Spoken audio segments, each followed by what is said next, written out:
olyan diplomáciai siker elsősorban. Azt mondta, hogy...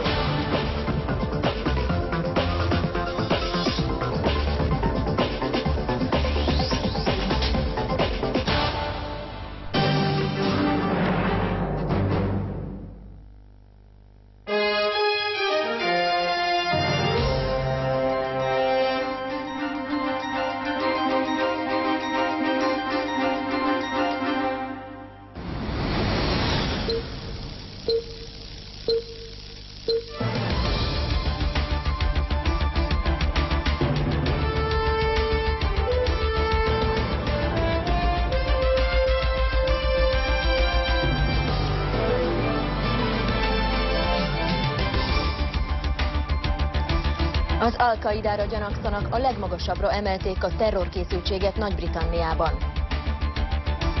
Magánbiztosítók, adók, nyugdíjreform, pártfinanszírozás aláírták a koalíciós szerződés mellékletét.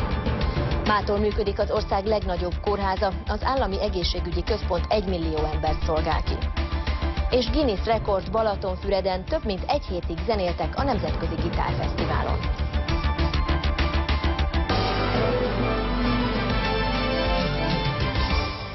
Jó estét kívánok! A legfrissebb hírek szerint tűzszerészeket hívtak egy gyanús autóhoz, amely egy kórház parkolójában áll Glasgow egyik elővárosában.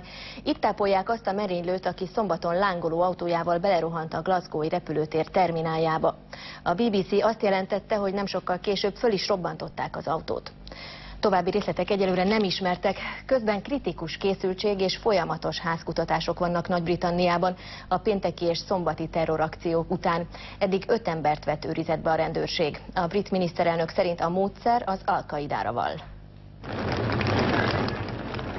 Gyalog húzzák podgyászaikat a reptér bejárata felé a turisták. A glasgowi reptéren délelőtt újraindult a forgalom, autóval viszont továbbra sem lehet megközelíteni az épületet. A tegnapi merényletkísérlet után a legmagasabbra, kritikusra emelték a terrorkészültséget Nagy-Britanniában. Tegnap délután egy terepjáróval próbáltak meg betörni a glasgowi reptér épületébe. Az autó kigyulladt. Miután eloltották, a kocsiban nagy mennyiségű benzint és gázpalackokat találtak. Az egyik utas pedig olyan bombaövet viselt, mint az öngyilkos merénylők. Éppen cigiztem, amikor látom, hogy egy autó neki megy az épületnek. Az anyós ülésről kipattant egy férfi, és nekiesett a rendőrnek, aki segíteni akart neki. Eleveníti fel az eseményeket ez a férfi, aki a glasgowi reptéren dolgozik. A héten hivatalba lépett brit miniszterelnök Gordon Brown éberségre szólított, és arra hívta fel a figyelmet, hogy nem szabad megengedni, hogy a terroristák aláássák a britek mindennapi életmódját. Az angliai és skóciai események miatt az Egyesült Államokban is megszigorították a biztonsági intézkedéseket. Az Egyesült Államokban azért is szükség van a magasabb készültségre, mert néhány órán belül találkozik Vladimir Putyin és George Bush. Az orosz elnök rendhagyó meghívót kapott amerikai kollégájától. Bush Maine állambeli birtokára várja ma este Putyint. Más államfő eddig még soha nem kapott ilyen lehetőséget. Bush elnök az Irán elleni határozottabb fellépéshez próbálja majd megnyerni Putyin támogatását. Emellett Koszovó jogállásáról és a Kelet-Európába telepítendő amerikai rakétavédelmi rendszerről is tárgyalnak majd. Áttörést egyik témában sem várnak szakértők. Aláírták a koalíciós szerződés mellékletét a kormánypártok. A 26 oldalas dokumentumon az utolsó pillanatig dolgoztak. Ez most egy keretmegállapodás, amelyben az alapelvek szerepelnek. Például az, hogy az egységes társadalombiztosítás mellett megjelennek az egymással versengő, részben magántulajdonú biztosítók is. A Fidesz szerint a választók nem hatalmazták fel a koalíciót a most elhatározott intézkedésekre. A tervezetnél egy órával később írták alá a koalíciós megállapodást, amelyről tegnap azt állították, hogy csak össze kell szerkeszteni, azután, hogy a két párt jóvá hagyta. Egy jó hangulatú, érdemi politikai vita nélküli utolsó egyeztetés zajlott, egy 26 oldalas szövegem. Ennyi történt. A miniszterelnök azt mondta, számos helyen kértek a változtatást a tárgyalók, és néhol a határidőket is előbbre hozták. Nem lassítunk. Nem állunk meg. Megyünk tovább.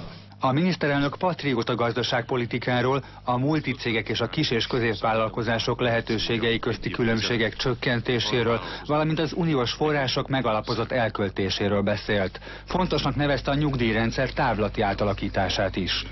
Az SZDSZ célja teljesült, mondta Kóka János, mert esély van a késő Kádárkor ma már viselhetetlen maradványainak felszámolására, például arra, hogy kiiktassák a gazdaságból a vállalkozásokat hátráltató fékeket, az egészségügyben számon kérhető legyen a minőség, és az ügynök kérdést is rendezzék. A koalíciós pártok azzal, hogy meghatározták a következő évek legfontosabb kereteit és menetrendjét, tudnak koncentrálni a legfontosabb feladatokra, arra, hogy ne egymással vitatkozzanak. Keretmegállapodásról van szó, azaz a tartalom, a pontosítás még további vitákat fog generálni. A Fidesz szerint olyan paktumot kötött a két kormánypárt, amelyre a választók nem hatalmazták fel őket. Egy a klinikai halál állapotában lévő kormányzati politikát próbáltak mesterségesen újraéleszteni az ebben résztvevő felek.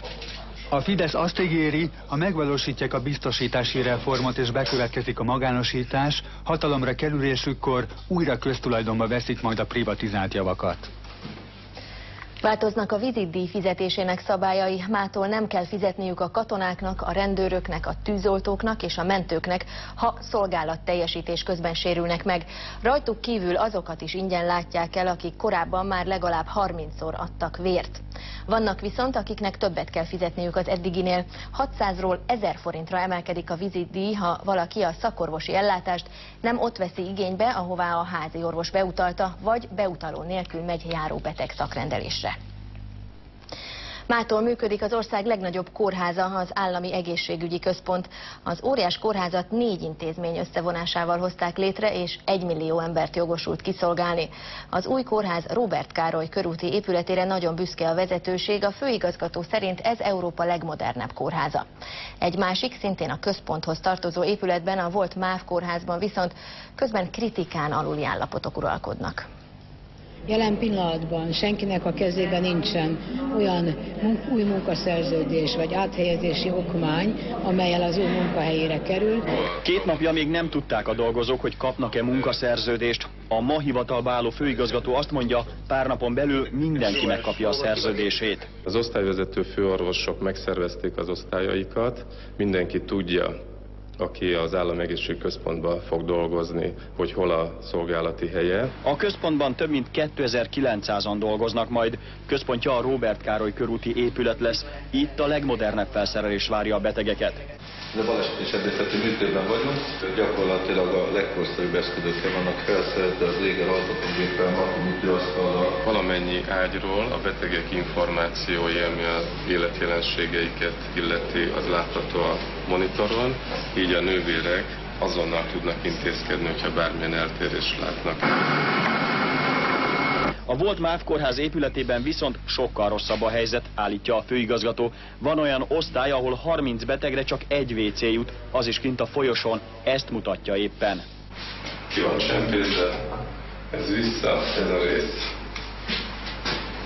Megoldás lehet, hogy egy új épülettel váltják ki ezt az intézményt.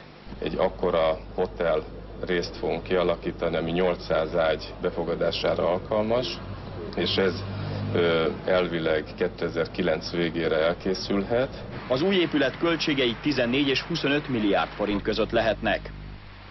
Hazaengedték a kórházból Kármán Irént, az újságírót 1 héttel ezelőtt szombatra virradó éjszaka verték meg. Az újságírót mostantól rendőrök védik egészen addig, amíg erre igény tart. Kármán Irén, akit a Nemzeti Nyomozóiroda holnap hallgat ki, folytatja munkáját. Továbbra is a 90-es évek olajszűkítési ügyeit kutatja majd. Az iraki háború kezdete óta az elmúlt 3 hónap volt az amerikaiak legvéresebb negyedéve. 330 katona esett el. Ennek ellenére folytatódik a szunniták elleni hadművelet, és folytatódik a síta és szunnita szélsőségesek egymás elleni harca is. Az amerikai katonák ma legalább 2 tucat embert vettek őrizetbe Bakubában. Irakból Pogár Demeter tudósít. Rajtaütésszerű házkutatás egy bagdadi iskolában. A texasi első lovasdandár katonái elfoglalják azt az épületet, ahonnan nem sokkal ezelőtt tüzet nyitottak rájuk. A magyar televíziós stábja egy akciót követ le a Surge, vagyis a hullámverés hadművelet keretében, amely során Bush elnök csaknem 30 000 fővel erősítette meg az Irakban harcoló amerikai alakulatokat. Az immár 160 000-es kontingens egyik célja, hogy ismét ellenőrzése alá vonja az iraki főváros. Részeredményeket már fel tud mutatni. Míg 3 hete Bagdadnak csak az 1/3-át uralta, ma a főváros csaknem felét tartja kézben az iraki kormányerőkkel közösen. A sikernek azonban ára van. Az elmúlt 3 hónapban 330 amerikai katona esett el. Az iraki háború kezdete óta sohasem volt ilyen véres negyedéve az amerikai haderőnek. Az elesettek száma 3600 felé közelít. A területszerzés és az egyre több ellenálló harcképtelenné tétele ellenére egyre nőnek az iraki kormányerők veszteségei is. A helyzet percről percre változik ebben a békésnek tűnő bagdadi negyedben. A helyi őrség egyik iraki szakasza 1 órával ezelőtt távozott, és 1 halottal 5 sebesülttel tért vissza. A híradót Pogár Demeter tudósította Bagdadból. Hongkong éppen 10 éve Kínáé. Az évfordulón ott volt Hu Jintao, kínai államfő is. A tartomány több mint 150 éves brit uralom után tért vissza az anyaország fennhatósága alá. A tőkés berendezkedésű Hongkong azóta különleges közigazgatási területnek számít Kínában. A hivatalos ünnepségekkel egy időben több ezren tüntettek a szegénység ellen és az általános választójogokért. Helmut Kohl volt az Európai Ifjúsági Kongresszus sztárja Lipcsében. Ha lehet ilyet mondani, az egykori német kancellárra 1000 fiatal volt kíváncsi. Kohl szerint éppen ők, vagyis a mai 18-25 évesek hosszú idő óta a legszerencsésebb nemzedék. A lipcsei találkozót a Konrad Adenauer Alapítvány szervezte elsősorban konzervatív szellemiségű fiataloknak. Beszélgetünk, találkozunk más európai fiatalokkal, így én jobban megértem őket, ők pedig jobban megértenek engem és az országomat. Ezért jött el csaknem 1000 főként kelet-közép-európai fiatal Lipcsébe, és még valamiért, pontosabban valakiért. Látni és hallani akarták Helmut Kohlt.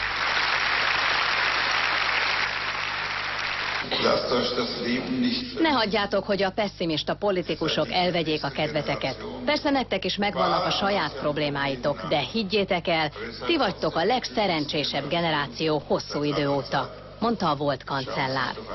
Orbán Viktor, aki a kongresszus fővendége volt, szintén bátorságra buzdította a fiatalokat.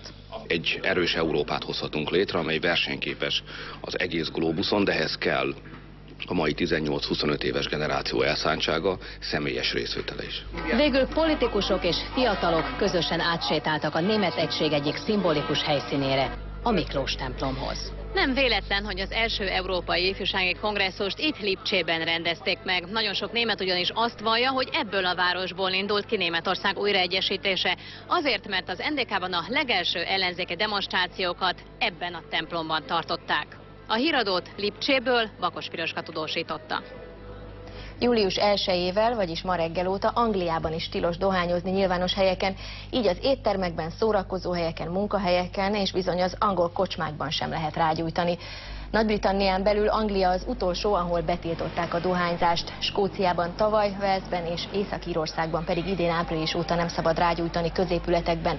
A dohányosok tehát ezentúl már Angliában is csak az épületek előtt, a házak kertjében vagy hátsó udvarában gyújthatnak rá. Itthon mától önálló cégként működik a MÁV személyszállítási üzletága. A vállalat hivatalos neve MÁV Start Zrt. Noha a Magyar Vasúti Hivatal előzetes vizsgálata hiányosságokat talált az új cég működésével és pénzügyeivel kapcsolatban, megadta az engedélyt az induláshoz. Ezt azzal magyarázták, hogy nem akarták, hogy fennakadás legyen a közlekedésben. A MÁV Start megalakulásának alkalmából ma és holnap harmadával kevesebbe kerülnek a belföldi vonatjegyek. Szetei Gábor személyi ügyekért felelős államtitkár szerint a kormányzatból érkező kritikák magára a rendszerre vonatkoznak, nem pedig a köztisztviselőkre. Szetei Gábor az Országos Köztisztviselők Napja alkalmából beszélt erről. A rendezvényen 90 köztisztviselőt tüntettek ki, elsősorban önkormányzati vezetőket, szakembereket és adóhatósági dolgozókat. Nagyon kevés az élő donor Magyarországon. A betegek hozzátartozói csak ritkán ajánlják fel egyik vesélyüket az akár évek óta dialízisre járó családtagnak. Az orvosok szerint az ok egyszerű. A magyarok kevésbé adakozóak, még akkor is, ha az egészségről van szó. A Magyar Televízió tematikus hét sorozatában több műsorában is foglalkozott a szervátültetésekkel. Dávid azt mutatja, hogy milyen nyomokat hagyott a veseátültetés. A kisfiú a műtét után elkezdett sportolni, rendszeresen fut és úszik. Leletei teljesen rendben vannak. Most világbajnokságra fogok menni Bangkokba, hát erre most edzünk egy jó 2 hónapja, még nem sokkal lesz egy edzőtáborunk, ez 10 napos lesz, és ezután pedig lesz Bangkok a világverseny. Dávidnak édesapja adta oda az egyik vesélyét. Nem gondolkodtam rajta, meg egyáltalán nem fordult meg a fejembe, hogy bármi baj történne. Természetesnek vettem az egészet. Az orvosok szerint ez ritkaság Magyarországon. Ezen a táblázaton azt láthatják, hogy még Romániában a szervátültetések csaknem 90%-a élő donortól származik, addig itthon ez az arány alig 5%. Inkább dobogó szívű agyhalottból ültetik át a szerveket, a beteg hozzátartozói kevésbé adakozóak. Csak a vakszerencsétől függ, ha valakinek hozzátartozója fölajánlja a vesét, akkor egy hónapon belül be tudjuk ültetni. Ha elhunyt donorból származó vesére várakozik valaki, akkor ez lehet 2 hónap, lehet 10 év. Az orvosok szerint a szülőktől vagy a testvértől kapott vesék ritkábban löködnek ki, mint az idegentől származó szerv. Guinness rekordot állítottak föl a Balatonfüredi Gitárfesztiválon, több mint 1 hétig zenéltek folyamatosan a résztvevők. A Balatonnál ott van tudósítónk, Csorba Viktória. Szevasz Viki, hányan vettek részt az akcióban? Szevasz Kriszta, jó estét kívánok! Legalább 1000-en tudhatják magukénak az új Guinness rekordot. 8 nappal ezelőtt csaptak a húrokba a Balatonfüredi színpadon, és ma délután 3 órakor hagyták abba, vagyis összesen 192 órát játszottak egyfolytában. A rekordot egyébként korábban a japánok tartották 184 órával. Jövőre újra nekiveselkednek a magyar zenészek, saját rekordjukat szeretnék megdönteni. Azt mondták, hogy legalább 8 órával. Bővebben majd beszámolunk a balatoni nyárban. Csorba Viki, köszönjük. Tour de Klíma, így nevezte el Budapest-London közötti bicikli túráját egy fővárosi angol tanár. Ferenczy István azért akar eltekerni Londonba, hogy figyelmeztesse az embereket arra, hogy mindenki tehet valamit a klímaváltozás ellen. A környezetvédő augusztus közepén részt vesz a londoni klímakonferencián. Itt a szakemberek olyan éghajlatkímélő megoldásokat keresnek, amelyeket az emberek könnyen beépíthetnek mindennapi szokásaikba. Közben pedig itt van már velem Török Olivér, a sporthírekkel. Szia, Olivér! Szia, Kriszta, nálunk is lesz kerékpárverseny, de előbb kajakkenu. Jó estét kívánok! Minden éremből jutott a magyar csapatnak a spanyolországi kajakkenu EB-n, amelyet a házigazdák nem közvetítettek, pedig megígérték, hogy igenis lesz közvetítés. Ezért nem láthattuk a viadalt a televízióban. A helyszínről Somos Ákos jelentkezik. Megvan az 5. aranyérme a magyar küldöttségnek a Pontevedrai kajakkenu Európa bajnokságon, méghozzá olimpiai távon az 500 méteres női párosok versenyében. Benedek Dalma és Paksi Tíme a nagyszerű versenyzéssel szerezte meg az aranyérmet. Nem sikerült viszont ugyanez a másik 2 női olimpiai számban, hiszen Kovács Kati és a női kajak 4-es is második lett, ezüstérmes és mind a kétszer német versenyzők mögött. Bronzérmet szerzett a Kolonics Kozman kenupáros és a férfi kajak 4-es, és volt még egy kellemetlen esemény. Kucsera Gábor tegnap éjszaka kórházba kellett szállítani egy gyomorrontás miatt, így aztán ki kellett hagyni a mai napot, nem indulhatott el 500 párosban Kammererrel. Nem lehet hiányérzetünk Janis Natasával kapcsolatban, hiszen 200 méteren klasszisunk óriási fölénnyel zsebre vágta a mezőnyt, megszerezve ezzel a magyar küldöttség 6. pontevedrai aranyérmét. Női kajak 4-esünk ezüstérmes lett a németek mögött, így Kovács Kati aranyérem nélkül fejezte be az Európa-bajnokságot, és jutott 2 bronzérem is 200 méterre, Gyerty János Gergely kajak 1-esben, illetve a Paksi Patyi női kajak 2-es szállította ezeket. 200 méteren tovább a kenu 4-es és a magyar férfi kajak 4-es is bronzérmes lett. Az EB-ről készült összefoglalót jövő héten szombaton 15 óra 30 perckor nézhetik meg az M1-en. Lassan meglepetésnek számít, ha Lewis Hamilton nem nyer futamot, ugyanis 2-s Ferrari sikert hozott a Forma 1-es francia nagydíj Magny-Cours-ban. Idei második győzelmét szerezte meg Kimi Räikkönen, a Ferrari finn pilótája csapattársa a brazil Massa és az összetettben élenálló McLarenes Hamilton megelőzve nyerte meg a világbajnokság 8. futamát, a francia nagydíjat. Negyedikként a kanadai balesete után visszatérő Kubica futott be, Fernando Alonso 7. lett. A finn javára a kiváló boxtaktika döntött, amelynek köszönhetően 23 körrel a leintés előtt átvette a vezetés Massától. A verseny szenzációját Albers hozta össze, aki tankolása után leszakította a töltőcsövet, amely jelentősen visszavetette a Spiker légellenállását. Lewis Hamilton újabb dobogós helyezésével, szám szerint a 8-kal 14 pontosan növelte előnyét Alonso előtt a pontversenyben. Vereség a címvédőtől az U21-es női kosárlabda világbajnokság mai meccsén, Egyesült Államok Magyarország 93-70. Orfőn a mezőnyversennyel folytatódott és meglepetéssel zárult az országúti kerékpáros magyar bajnokság. A mozgalmas talán a legenyhébb jelző az országúti bajnoksággal kapcsolatban. Rögtön az elején a P-Niveau Beton Express 3 versenyzője, Kusztor Péter, valamint Hajszer és Ciráki megléptek a mezőnytől, de szökésük, mint a legtöbb hasonlóan korai próbálkozás, eleve halálra volt ítélve. Nem is jutottak sokáig, nem úgy Bodrogi László, aki a Kornix versenyzőjével, Szeghalmi Bálinttal az élre állt, mögöttük nem sokkal Szekeres Csaba haladt 3 körrel a befutó előtt. Az utolsó előtti körben azonban Bodrogi bukott, de utolérte az előtte haladókat, a sprintet azonban már nem tudta megnyerni. A bajnoki trikót így Szeghalmi Bálint szerezte meg, Bodrogi és Szekeres előtt. Aranyérmes lett, és ezzel megvédte címét Módos Péter, a belgrádi junior kötött fogású birkózó EB-n, míg Horpási Bálint bronzérmet szerzett. Érvényesült a papírforma, a világ elsők diadalmaskodtak a rövid, azaz olimpiai távú triatlon Európa-bajnokságon Koppenhágában. 1 óra 51 perc és 57 másodperc alatt teljesítette a 1,5 kilométeres úszást, a 40 kilométeres kerékpározást és a 10 kilométeres futást az első helyen célba érkező spanyol Javier Gomez a triatlon evén. A magyarok közül Kutor Csaba kerékpározás során az egyik kanyarban több társával bukott, de így is a 32. helyen végzett. A nőknél természetesen a portugál Vanessa Fernández győzött, Koch Renáta a 31. lett. Ugyanitt a női junior váltó ezüstérmes lett, de mivel a magyar csapat óvott, előfordulhat, hogy aranyérmes lesz. Köszönöm figyelmüket, Kriszta folytatja a híradót. Méghozzá az időjárás jelentéssel, úgyhogy Reisz András jön. Jó estét kívánok, kedves nézőink! Az elkezdődött erőteljes felmelegedés holnap estig tart, utána ugyanis nyugat felől elér bennünket az itt látható hatalmas ciklon, amely a hét közepére országos jelentős lehűlést hoz. Éjszaka általában kevés lesz a felhő, és csapadékra sehol nem számítunk. Holnap a nap nagy részében sok lesz a napsütés, és igazi kánikulai meleg várható, hiszen 30 fok fölé emelkedik a hőmérséklet, megerősödik majd a déli szél. Este felé 8-9 óra körül nyugaton, északnyugaton már záporok, zivatarok jelzik majd az újabb adag hűvös levegő érkezését. Ez lesz az a hidegfront, amely Magyarországon leghamarabb a Kisalföldön okoz este felé záporokat, zivatarokat, és emögött a front mögött újabb frontok érnek el bennünket, több hullámban hűvös levegőt hozva, záporokkal, zivatarokkal, erős széllel, és eleinte csak a Dunántúlon, majd csütörtökön már mindenütt jelentős lehűléssel. Holnap estig erős melegfronti hatás lesz, és holnap este lehetnek a Dunántúlon zivatarok. Töltsék kellemes az estét, viszontlátásra!